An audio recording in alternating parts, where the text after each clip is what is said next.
귀한 찬양 감사합니다. 하나님 앞에 올려드린 은혜의 찬양, 우리 성도님도 다 같이 아멘으로 화답하시겠습니다. 아멘, 아멘. 우리 크리스찬들, 이 믿음의 사람들의 삶의 소망은, 참 소망은 그리스도이며 그리스도를 높이는 것입니다. 우리 믿음으로 아멘 하시겠습니다. 예. 우리 크리스찬들에게, 믿음의 사람들에게 참 소망은 예수 그리스도이며 그 예수 그리스도를 높이는 것입니다. 이 소망은 로마 감옥에 갇혀서 복음을 위해 갇혀 있는 바울의 소망이기도 하고요, 그 바울의 편지를 받아든 빌립보 교인들의 소망이기도 합니다. 그리고 그 편지를 신약 성경에서 말씀으로 읽고 있는 저와 여러분, 우리 성도들의 소망이기도 합니다. 그리스도, 그리고 그리스도를 높이는 것. 어떤 사람들이 우리들에게 이렇게 질문할 것입니다. 믿음의 사람들에게 당신들은 왜 사십니까? 하고 우리 삶에, 우리가 살아가는 이유를 물어본다면 우리는 이렇게 대답할 것입니다. 우리는 그리스도 때문에 살고 우리는 그리스도를 높이기 위해 삽니다. 우리의 삶의 이유를 그리스도 때문이라고 고백을 하고 그리스도를 높이는 것이 우리의 삶의 이유라고 이렇게 고백을 할 것입니다. 그렇다면 그 사람이 또 이어서 이렇게 질문할 것입니다.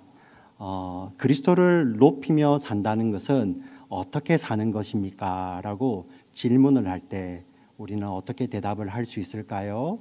여러 가지가 있겠지만 사실 오늘 본문은 그리스도를 높이며 산다는 것이 어떻게 사는 것입니까? 라는 이 질문에 대한 대답과 같은 말씀입니다. 우리 함께 본문 말씀 27절을 보도록 하겠습니다. 제가 앞부분을 읽어드리겠습니다. 오직 너희는 그리스도의 복음에 합당하게 생활하라. 오직 너희는 그리스도의 복음에 합당하게 생활하라.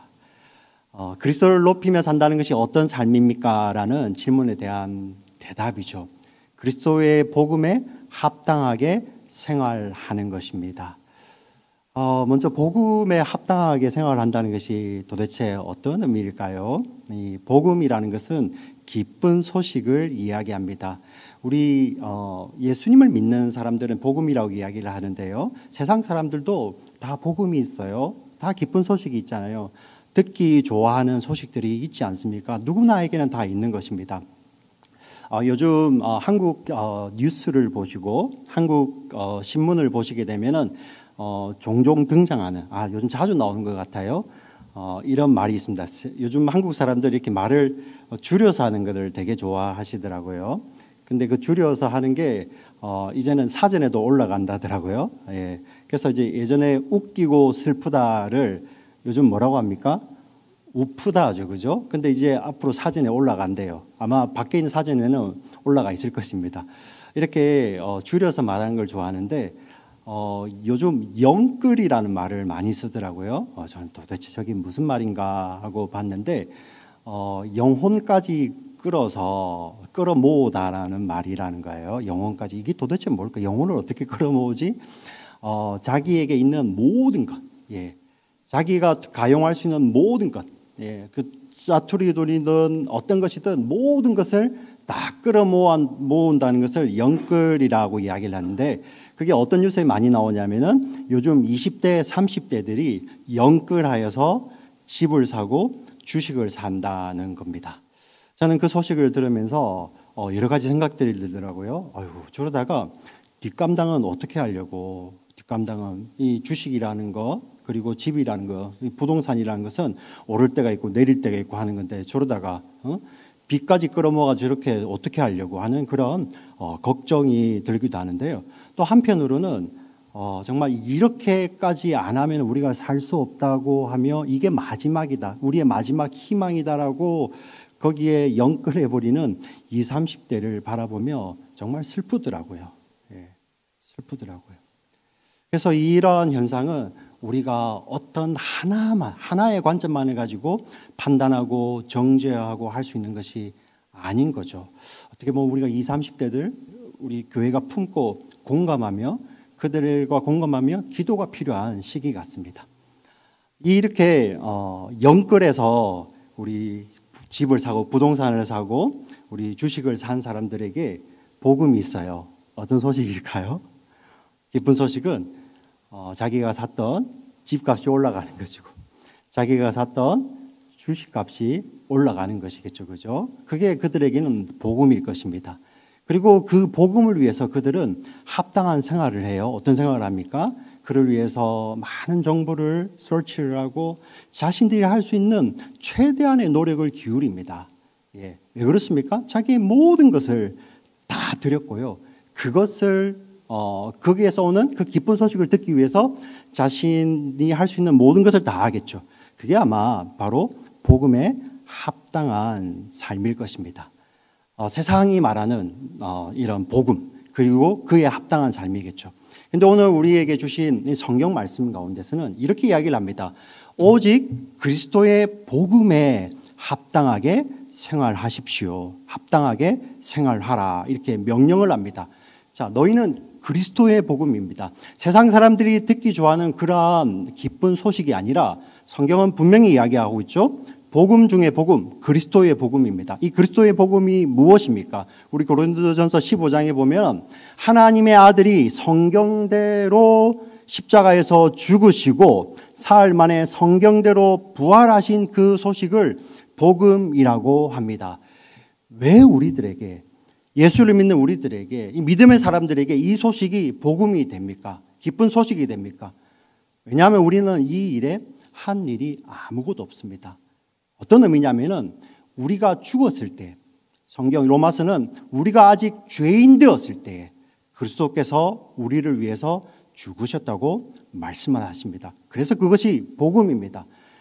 그 그리스도의 죽음은 자신의 죄를 위해서 죽으신 것이 아니라 우리의 죄를 대신하여서 죽으신 대속의 죽음이요 의로운 죽음입니다.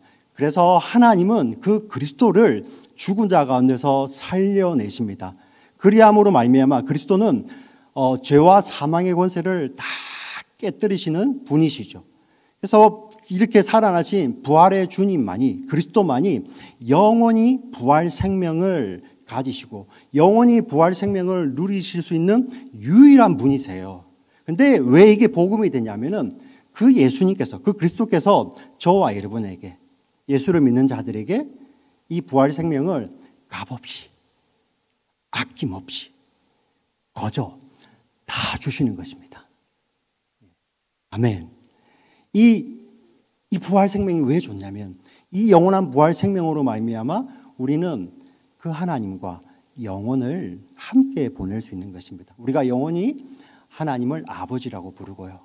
영원히 그리스도를 신랑이라고 부르고 영원히 우리가 성령님이 거하시는 성전이 되어서 우리는 하나님과 영원을 보내게 되는 것이죠. 이것이 바로 그리스도의 복음입니다. 이 그리스도의 복음에 합당하게 생활하십시오라고 성경은 말하는 것입니다. 우리가 그리스도를 높이기 위해서 어떻게 살까요? 라는 그 질문 앞에 믿음의 사람들이여, 당신들은 그리스도의 복음에 합당하게 생활하십시오라고 성경이 명령형으로 권면하고 있는 것입니다. 자, 그러면 우리가 복음에 합당하게 산다는 것이 도대체 어떻게 사는 것일까? 여러 가지가 있을 수 있겠지만 오늘 본문 가운데서 사도 바울은 두 가지를 이야기하고 있습니다. 두 가지밖에 없다는 말이 아니라 복음에 합당한 생활 가운데서 정말 중요한 것 두 가지를 이야기하는 건데요. 첫 번째, 우리 27절을 먼저 같이 한번 읽어보겠습니다. 27절 말씀을 다시 읽겠습니다. 시작. 이는 내가 너희에게 가보나 떠나 있으나 너희가 한 마음으로 서서 한 뜻으로 복음의 신앙을 위하여 협력하는 것과. 예, 여기 보시면 이렇게 이야기를 합니다. 내가 가보나 떠나 있으나 너희가 한 마음으로 서서 한 뜻으로 복음의 신앙을 위하여 협력하는 것. 우리 부모님들, 우리 자녀들에게 뭐 이렇게 장성한 자녀뿐만 아니라 어린 자녀, 어릴 때 그리고 장성했을 때 우리 부모님들이 자녀들 양육하실 때 이런 말씀 써보셨습니까? 정말 중요한 거. 아이가 이것은 잊어먹으면 안 돼요. 아이의 생명과도 직결되는 일들 있죠. 그런 거 이야기할 때 우리가 이러한 표현을 잘 쓰더라고요. 저도 그렇게 쓰고 있더라고요. 우리 아들, 딸 손을 꼭 잡고요. 아빠랑 약속해. 아빠가 있으나 없으나 이건 지키는 거야. 저만 하는 겁니까? 다 같이 해보셨죠, 그죠? 우리 할아버지, 할머니들, 손자, 손녀분들에게도 해보셨을 거고, 우리 당신들의 우리 자녀들을 키우시면서도 하셨을 것입니다. 엄마랑 약속해. 엄마가 있으나 없으나 이것은 꼭 지키는 거야.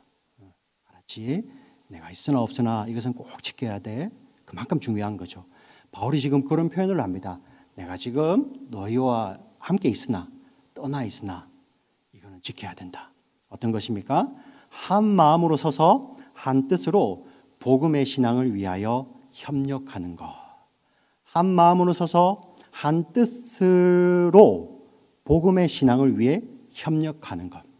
한 마음으로 서다, 한 뜻으로. 자, 이것은 이 편지를 빌립보 교회 교인들은 대부분이 로마 시민들입니다. 이들은 이 바울이 쓰는 이 단어를, 우리는 이게 떠오르지 않지만 바울이 쓰는 이 단어를, 이 글을 볼 때 어떤 장면이 떠오를 거예요. 이 빌립보는 로마 군인들이 많이 살았습니다. 로마의 퇴역한 군인들, 로마 시민들이 거의 대부분이었는데 그들은 이 단어를 쓸 때 이러한 장면이 떠오를 거예요. 여러분들도 영화, 특별히 그 로마의 전쟁이 나오는 로마 군대가 나올 영화를 보신 분들도 많이 계실 것입니다. 우리 글래디에이터라는 그런 유명한 영화도 있지 않습니까?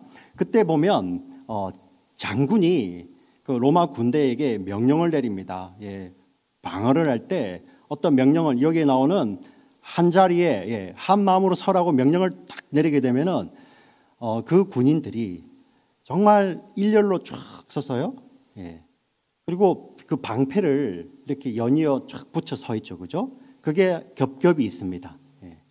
그 방패에 쌓아 놓아지는 그곳은 마치 어떠한 칼이든 어떠한 창이든 어떠한 활이든 뚫을 수 없을 정도로 빽빽하게 일렬로 일정하게 서 있는 것을 보실 것입니다. 그게 바로 한 마음으로 선다는 표현입니다. 예, 한 마음으로. 사실 그 방패 뒤에는 다양한 사람들이 있습니다. 예, 다양한 모습의 다양한 성격의 사람들이 있지만 그들이 로마 군인의 그 군복을 입고 지휘관의 명령을 따를 때는 그들이 누구였든지, 그들이 예전에 어떤 사람이었든지, 어떤 성격을 가지고 있든지 그거와는 상관없이 그 명령에 따라서 그 자리에 한 마음으로 그 자리를 지키고 있는 모습. 바로 이것이 한 마음 한 뜻으로 선다는 의미입니다. 그 한 마음 한 뜻으로 무엇을 위해서요? 바로 복음의 신앙을 위해서 합력하라고 이야기하는 것입니다. 그 방패 뒤에 수많은 다양한 사람들이 있었듯이 우리 교회 가운데서도 오늘 이 자리에 지금 한 10분 조금 더 되시는 분들밖에 안 돼요. 얼마 되지 않습니다. 근데 다 다양하잖아요. 예. 제가 수년을 만나보지만 다 다르십니다. 다 다양하십니다. 틀렸다는 말이 아니라 다 다양하다는 거예요. 예. 근데 그 다양성이 어떤 것을 향하여서 함께 하나됨을 지향하게 됩니까? 바로 복음을 향하여서, 복음의 신앙을 향하여서 한 마음 한 뜻으로 설 수 있는 것입니다. 이 땅에서 교회 공동체만이, 제가 감히 이렇게 이야기할 수 있겠습니다. 교회 공동체만이 겸손히 나보다 다른 사람을 낮게 여길 수 있는 능력이 주어진 공동체입니다. 그렇습니까?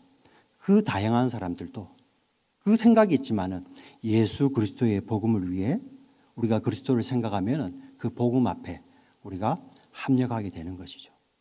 그게 교회 공동체입니다. 교회 공동체. 사람들이 모이다 보니까 어떠한 이슈들이 있을 수 있고요. 다름 때문에, 다양성 때문에 그 다름이 어느 때로는 커지고 문제가 될 수 있지만 우리가 그것이 사람의 관점이 아니라 그리스도와 그리스도의 복음을 생각하며 그 복음을 위할 때 그것이 그리스도 안에서 문제가 아닌 거죠. 연합이 되는 것입니다. 겸손하여서 다른 사람의 의견을 나보다 더 낮게 여길 수 있는 그러한 공동체인 것이죠. 지금 사도 바울이 지금 그 이야기를 하고 있는 것입니다. 복음에 합당하게, 그리스도의 복음에 합당하게 산다는 것이 무엇인가? 바로 그 복음을 믿음으로 말미암아 그 복음의 믿음을 위하여, 신앙을 위하여 한 마음으로 서고 한 뜻으로 서는 것을 지금 이야기하고 있는 것입니다. 이것이 바로 첫 번째입니다. 두 번째는 두 번째가 있습니다. 복음에 합당하게 살라, 생활하라는 그것이 어떤 것인지를 설명하는 두 번째가 있는데, 바로 고난을 당할 때, 대적자를 만날 때 두려워하지 않는 것입니다. 고난을 당할 때 두려워하지 않는 것이죠. 우리 28절의 말씀을 다 같이 한번 읽어보겠습니다. 시작. 무슨 일이든지 두려워하지 아니하는 이 일을 듣고자 함이라. 이것이 그들에게는 멸망의 증거요 너희에게는 구원의 증거니 이는 하나님께로부터 난 것이라. 지금 바울이 쓴 편지를 봤던 그 1세기는 정말 다양한 신들이만 다신론 사회였죠. 그리고 로마 황제마저도 신으로 숭배받던, 추앙받던 그러한 시대였습니다. 근데 복음은 유일하거든요. 복음이 가지고 있는 유일성이 있습니다. 예, 오직 그리스도만이 경배받을 신이시고 오직 그리스도만이 구원을 주시는 신이라는 그런 복음의 유일성이 있어요. 예. 우리 크리스찬들이 배타적이어서, 크리스찬들이 이기적이어서가 아니라 우리들이, 믿음의 사람들이 이 복음을 믿게 되면 그 복음으로 말미암는 그러한 배타성이 있는 것입니다. 예. 그래서 그 당시에 사람들에게 핍박을 받았습니다. 고난을 받았습니다. 경제적으로 어려움을 겪게 되기도 했었죠. 왜냐하면 그 당시 모든 상업 활동 가운데서는 그 상업 활동을 관장하는 신들이 있었어요. 그 신들에게 예배하거나 그 신들에게 절하지 않으면 그 상업 활동에 낄 수가 없는 거예요. 이 커뮤니티 안에 들어올 수가 없는 것입니다. 그런데 예수를 믿기 때문에, 오직 그리스도만이 신이라고 고백하는 그 신앙 고백 때문에 그 가운데에 들어가지 못하고 고난당하는 자들이 있었습니다. 오늘을 사는 현대도 그렇지 않습니까? 네. 세상 사람들은 이 복음의 유일성 정말 좋아하지 않습니다. 너희만 왜 길이라고 하느냐? 너희만 왜 길이라고 하느냐? 너희만 왜 진리라고 하느냐? 세상에 수많은 길이 있고 수많은 진리가 있을 수 있지. 제가 어느 땐가 한번 설명을 드렸죠. 세상 사람들은 정상을 가는데 여러 가지 길이 있지 않느냐? 예. 인정하라. 우리 교회를 향하여서도, 그 복음을 향해서도 그렇게 인정하라고 이야기를 합니다. 근데 우리는 인정할 수 없습니다. 왜? 우리가 믿는 것은 우리가 노력하여서 산 꼭대기에 올라가는 것이 아닌 것입니다. 우리가 얻는 구원은, 우리가 받은 구원은 우리가 노력하여서 산 꼭대기에 올라가는 것이 아니라 하나님의 아들이 이 땅에 내려오셔서 하늘이 우리에게 내려오셔야지 우리가 얻을 수 있는 구원인 것이죠. 그래서 복음만이 유일하다는 것입니다.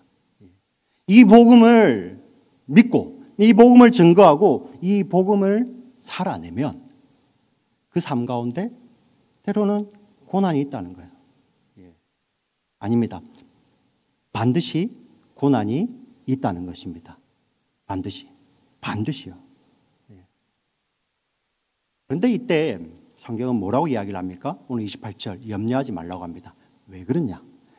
그 고난 당할 때 너희들이 인내하는 것, 그 고난에 예수를 믿음으로 예수 그리스도의 복음을 붙들고 고난 당할 때 당신들이, 우리 사랑하는 성도들이 인내하는 그것이 당신들의 구원의 증거이다. 우리 구원은 예수님 믿는 건데 이게 어떻게 구원의 증거가 되죠? 바로 바울은 이렇게 설명을 합니다. 당신들이 고난 당할 때 인내하는 그 믿음을 누가 주신지 아느냐? 바로 하나님이 주셨다는 것입니다. 하나님이. 그래서 28절 마지막에는 너희에게는 구원의 증거니 이는 하나님께로부터 난 것이라. 하나님께로부터. 우리가 고난 당할 때, 우리가 예수를 믿음으로 예수 그리스도의 복음 때문에, 그 복음이 가지고 있는 유일성 때문에 우리가 세상으로부터 차별당하고 고난 당하는 날이 지금도 있고 2000년 전에도 있었고요, 앞으로 있을 것입니다. 그런데 그때 견디고 인내하는 그것이 바로 구원의 증거다. 어떤 의미라고요? 그 견디고 인내할 수 있는 그 믿음을 누가 주셨냐고요? 바로 하나님이 주셨다고 고백하는 것입니다. 저와 여러분도 마찬가지입니다. 우리의 삶 가운데 고난을 당할 때 우리가 견딜 수 있는 거 내가 견디는 거 아닙니다. 하나님이 우리를 붙잡아 주셨기 때문이다라는 믿음의 고백이 나오는 것이죠. 믿음으로 고백하겠습니다. 아멘. 아멘. 네. 우리 29절 마지막으로 29절 말씀을 같이 한번 읽겠습니다. 시작. 그리스도를 위하여 너희에게 은혜를 주신 것은 다만 그를 믿을 뿐 아니라 또한 그를 위하여 고난도 받게 하려 하심이라. 예. 놀라운 말씀입니다. 그리스도를 위하여 너희에게 은혜를 주신 것은 다만 그를 믿을 뿐만 아니라 또한 그를 위하여 고난도 받게 하려 하심이라. 우리가 믿음은 은혜로 받는 거 우리는 다 아멘으로 고백합니다. 당연하지. 우리 믿음은 은혜지. 근데 지금 성경은 뭐라고 이야기를 합니까? 고난도 은혜로 받는다는 것입니다. 믿음도 은혜로 주신 것이고 고난도 은혜로 주신 것이다. 우리 사랑하는 성도님도 종종 이런 말씀을 들으셨을 것입니다. 고난은 변장하고 찾아오는 축복이다. 바로 이 맥락이죠. 그죠? 믿음도 은혜로 받는 것이고 고난도 은혜로 받는 것이다. 오해 안 하시면 좋겠습니다. 고난 자체가 좋다는 말이 아닙니다. 성도들은 고난이 너무 좋아. 예. 고난 자체가 너무 좋아. 그러한 말씀이 아닙니다. 우리 성도에게는 고난이 목적이 아니라는 거예요. 우리 성도들에게는 그 고난 자체가 목적이 되지는 않습니다. 고난은 무엇입니까? 과정이라는 것입니다. 과정. 성도가 만나는 그 고난은 그 고난 자체가 목적이어서 그 고난을 즐기고 사는 자들이 성도가 아니라 고난은 성도들이 걸어가는 믿음의 여정 가운데 반드시 만나게 되는 과정이라는 것이죠. 왜? 우리가 예수를 참으로 믿고 그 예수만을 높이기를 위해 살아갈 때 우리 성도의 삶에는 반드시 고난이 있다는 것입니다. 우리가 믿음의 여정을 건널 때 우리는 고난을 만나죠. 근데 이 고난이 주는 유익이 무엇입니까? 이 고난을 통해서 가장 큰 유익은 우리가 누구인지를 알게 되는 것입니다.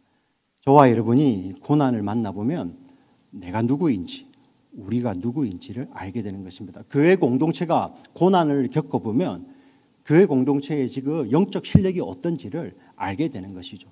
여러분, 우리가 고난을 만날 때 어떤 일이 벌어집니까? 내가 얼마나 나약하고 연약한 사람이라 자기 자신을 스스로 구원할 수 없는 그러한 존재임을 고난을 통해서 우리는 알게 됩니다. 우리가 고난을 통해 무엇을 알게 됩니까? 우리가 얼마나 자기중심적이고 이기적이고 자기밖에 모르는 그런 편협한 존재라서 우리는 구원받을 자격 없는 존재임을 우리가 알게 됩니다. 우리는 고난을 통해서 무엇을 알게 됩니까? 자기 자신을 믿고 이러한 자기 자신을 믿고 사는 것이 얼마나 어리석은지를 고난을 통해 알게 되는 것입니다. 고난을 통해 우리가 무엇을 알게 됩니까? 나를 구원하시기 위해서 이것보다 더 큰 고난, 그 십자가 고난을 받으시기를 조금도 주저하지 않으셨던 그 그리스도를 알아가게 되는 것입니다.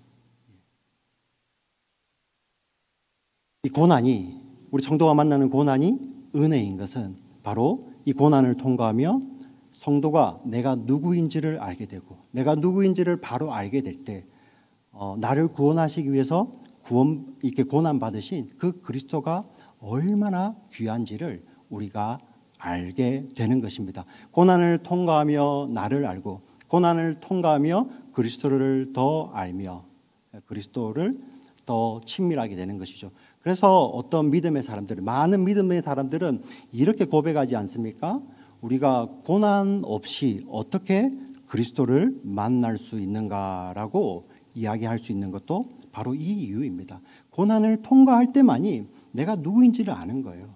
내가 구원받을 자격이 없는 자, 내가 스스로 구원할 능력이 없는 자, 그리고 내가 얼마나 자기 자신을 믿고 사는 것이 어리석은 것인지를 깨닫게 하시고 이러한 나를 위해서 고난 받으시기를 주저하지 않으셨던 그 그리스도를 알게 되고 그 그리스도와 친밀하게 되고 그리스도를 더 사랑하게 되는 것이죠. 그래서 성도들이 이 고난을 통과하는 자들만이 이러한 찬양을 드릴 수 있는 거예요. 다만 내 비는 말 내 구주 예수를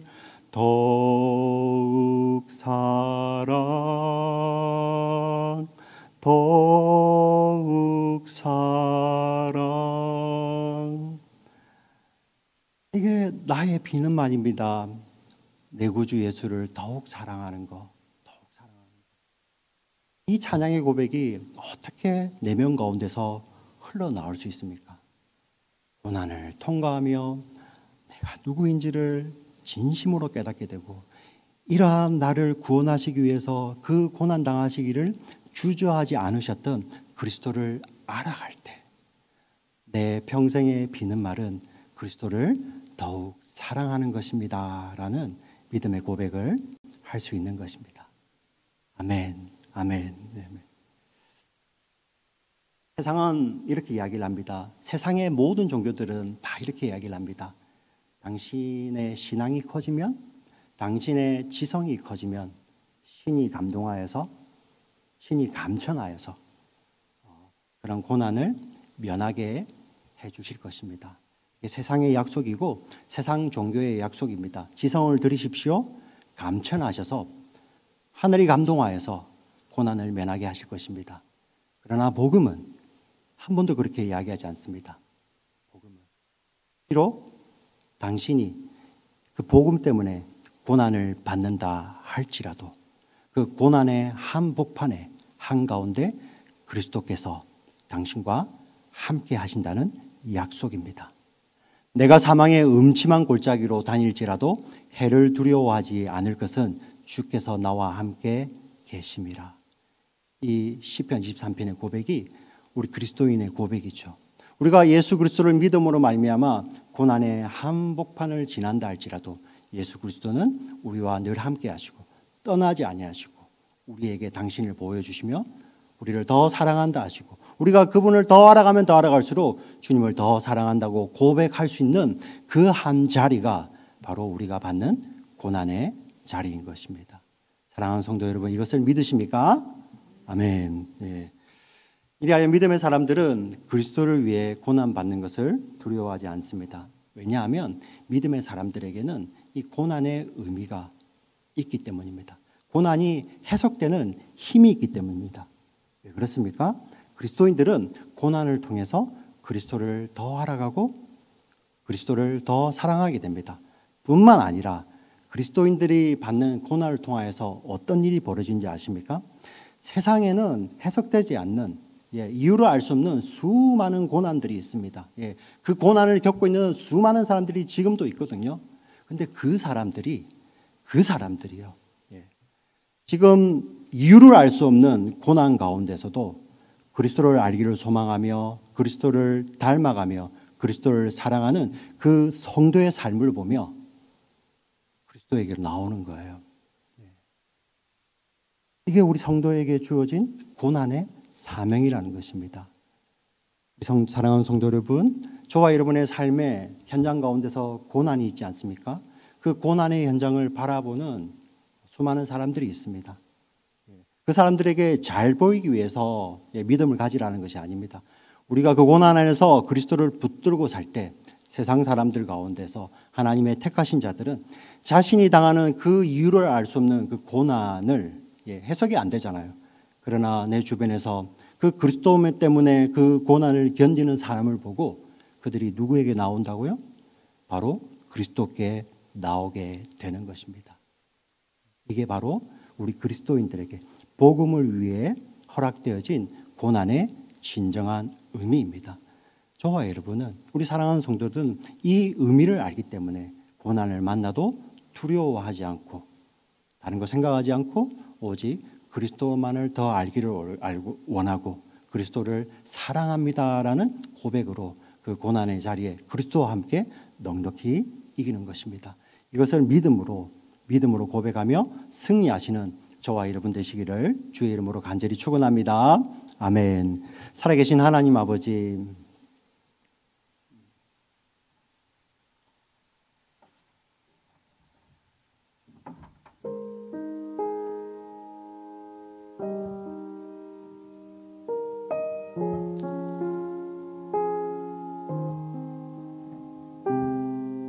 한 복음이 너무나도 신비합니다.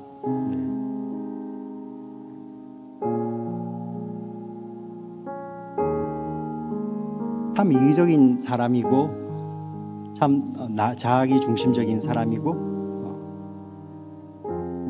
어려운 거는 어떻게 해서든 면하고 싶은 사람이고 그게 나였고 그게 우리였고 우리 인생의 본성과도 같은 것인데 그리스도의 복음을 알고 나니 이 모든 것이 바뀌어 버렸습니다.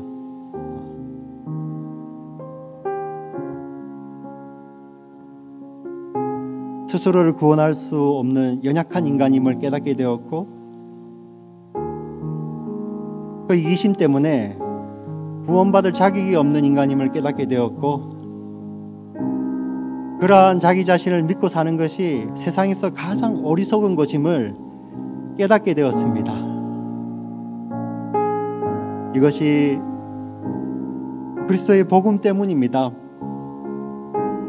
이 그리스도를 더 알기 위해 때로는 우리가 고난의 한복판에 들어간다 할지라도 우리가 해받을 것을 두려워하지 않는 것은 그 고난의 한복판에도 그리스도께서 나와 함께 계시기 때문입니다. 사랑하는 주님, 오늘 이 예배의 자리에서 하나님 앞에 주님 앞에 머리 숙인 우리 사랑하는 성도님들 정말 당신의 은혜로 녹여주시옵소서. 그리하여 그 마음 가운데서 믿음도 하나님께서 은혜로 주시는 것이고 고난도 하나님 앞에 하나님이 은혜로 주시는 것임을 믿음으로 고백할 수 있는 저희들 되게 하여 주시옵소서. 고난이 힘들지 않아서가 아니라 고난이 어렵지 않고 고난이 아프지 않고 힘들지 않아서가 아니라 고난이 목적이어서가 아니라 고난은 과정이고 믿음의 여정을 걸어갈 때 그 고난의 자리를 통과할 때 우리는 그리스도를 더 알게 되며 그리스도를 더 알아가면 알아갈수록 복음을 더 알면 알수록 우리에게 고난을 허락하신 그 하나님의 우리 주님의 놀라운 뜻을 우리가 깨닫고 경험하며 그 자리에서도 주님을 더 높이는 저희들 되게 하여 주시옵소서. 오 아버지, 우리 지체들 가운데서 지금 말로 다 할 수 없는 어려운 형편 가운데 놓여 있는 지체들도 있습니다. 하나님, 우리가 그들의 형편을 가벼이 여기지 않게 하여 주시고 하나님 저희들 함께 중보하게 하여 주시옵소서. 왜냐하면 그 고난의 순간을 견딜 수 있는 믿음마저도 하나님께서 주시는 것임을 저희들 믿음으로 고백합니다. 하나님, 우리 사랑하는 지체들에게 믿음 더하여 주시옵소서. 혹시 우리가 지금 이 고난의 이 한복판 가운데 있습니까? 내 힘으로는 이겨낼 수 없음을 다시 한번 고백합니다. 하나님, 믿음 더하여 주시옵소서. 오직 그 주신 믿음 때문에 승리하게 하여 주시고 그 믿음으로 말미암아 다만 내비는 말 내 구주 예수를 더욱 사랑한다고 고백할 수 있는 저희 모두들 될 수 있도록 주여 축복하여 주시옵소서. 주님 사랑합니다. 예수님 이름으로 기도합니다.